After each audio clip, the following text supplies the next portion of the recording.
travel expenses. This time it's opposition leader Bill Shorten charging taxpayers to attend a Labor Party fundraiser, just as the Prime Minister declared Parliamentary Speaker Bronwyn Bishop is on probation as she repaid thousands for that helicopter ride.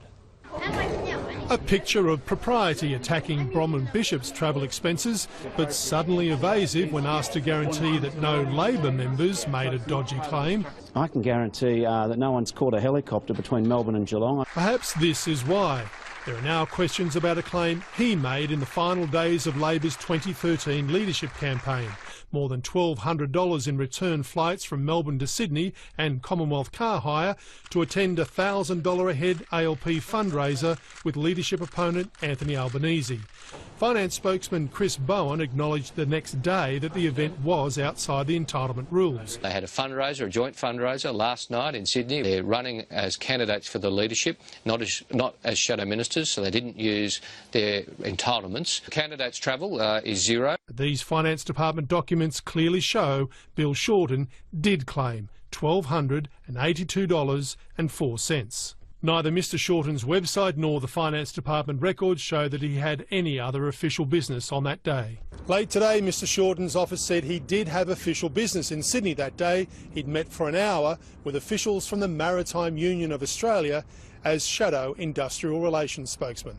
As Bill Shorten called for the Speaker's head over her transgression, demonstrate some leadership and tell Bronwyn Bishop that it's time to go. Tony Abbott acknowledged voter anger. Frankly, I'm unhappy about it as well. She has certainly copped a justifiable hiding over the last few days for all of this. And the political consequences? Like everyone who has done something like this, inevitably, for a period of time, they're on probation. Bill Shorten's writing to Tony Abbott tonight asking what being on probation actually means.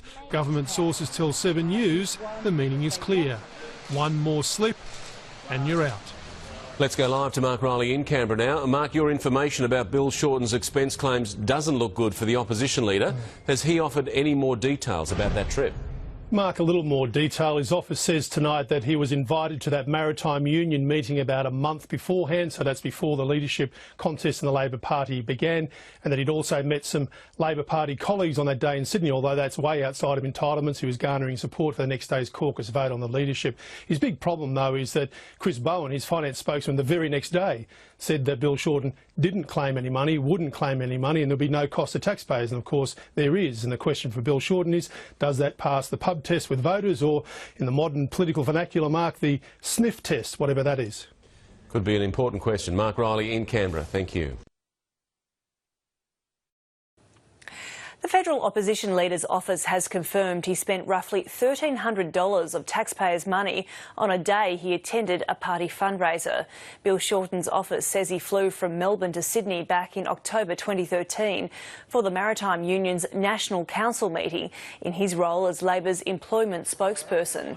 Later that day, Mr Shorten attended a fundraiser linked to the party's 2013 leadership contest between him and Anthony Albanese.